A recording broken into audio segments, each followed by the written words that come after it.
ఈరోజు మన భారతదేశపు మొదటి మహిళా ప్రధానమంత్రి అయినటువంటి కీర్తిశేషులు స్వర్గీయ ఇందిరాగాంధీ యొక్క జయంతి సందర్భంగా ఈ రోజు నెల్లూరు పట్టణంలో 13వ డివిజన్ లో ఇందిరాగాంధీ యొక్క జయంతి సందర్భంగా ఘనంగా సేవా కార్యక్రమాలు నిర్వహించడం జరుగుతుందమ్మా.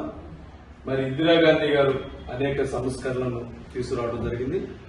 అదేవిధంగా ఇందిరాగాంధీ గారు ప్రధానమంత్రిగా ఉన్నప్పుడు ప్రపంచంలో ఏ ప్రధానమంత్రి చేయనటువంటి సంస్కరణలు ఆ రోజు చేయడం జరిగింది. అందుకే నేటి వరకు కూడా ఆవిడ యొక్క జ్ఞాపకాలని ప్రతి వారు కూడా గుర్తుపెట్టుకుంటూ ఉన్నారు. ముఖ్యంగా మీ వయసులో ఉన్నటువంటి మహిళలందరూ కూడా ప్రధానమంత్రి ఇందిరాగాంధీ గారిని ఆరాధ దైవంగా ఆదరిస్తూ ఉంటారు. ఎందుకంటే ఆ రోజుల్లోనే ఉచితంగా ఆవిడ ఇల్లు కట్టియటం కానివ్వండి, స్థలాలు ఇవ్వటం కానివ్వండి, ప్రతి పేదవారు కూడా ఆహారం అందాలని చెప్పేసి అట్టడుగు ఉన్నటువంటి వారందరూ కూడా సేవా కార్యక్రమం నిర్వహించినటువంటి మహాతల్లి. ఆవిడ యొక్క జయంతి సందర్భంగా ఈ రోజు 13వ డివిజన్ నెల్లూరు నగర మున్సిపల్ కార్పొరేషన్ 13వ డివిజన్ లో ఈ యొక్క కార్యక్రమం ఘనంగా నిర్వహిస్తూ అనేక మంది పేదవారికి కూడా ఆవిడ నూతన వస్త్రాలు కానివ్వండి, ఆహారాన్ని అందిస్తున్నాము.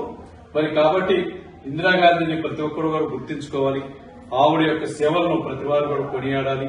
ఇలాంటి కార్యక్రమాలు ముఖ్యంగా మనం ఎందుకు చేస్తూ ఉంటామంటే నేటి తరానికి గతంలో ఎవరెవరు ఇలాంటి కార్యక్రమాలు చేశారు, వారు చేసినటువంటి ప్రజలకు ఏ విధంగా ఉపయోగపడుతున్నాయని నేటి యువతకు తెలియాలని ముఖ్యంగా ఇలాంటి వారి యొక్క సేవా కార్యక్రమాల్ని, ఇలాంటి వారి యొక్క పుట్టినరోజులు కానివ్వండి లేదా వర్ధంతులు కానివ్వండి మనం చేయడం జరుగుతూ ఉంటుంది.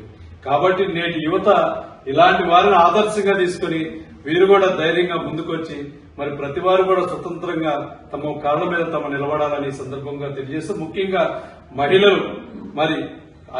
ఎప్పుడో ప్రధానమంత్రి గారు ఒక మహిళ ఆ రోజుల్లోనే ఆవిడ ధైర్యంగా నిలబడి భారతదేశానికి ప్రధానమంత్రి అవడం జరిగింది. కాబట్టి నేటి యువత ముఖ్యంగా మహిళలు ఇలాంటి వారిని ఆదర్శంగా తీసుకోవాలని సందర్భంగా కొనియాడుతూ పరలోకంలో ఉన్నటువంటి మన ఇందిరమ్మ గారి యొక్క ఆత్మ శాంతించాలని ఈ సందర్భంగా భగవంతుని ప్రార్థిస్తూ మరొకసారి మీరందరూ కూడా ఇందిరాగాంధీ గారి యొక్క ఆత్మ శాంతించాలని ఆ భగవంతుని ప్రార్థించడమ్మా.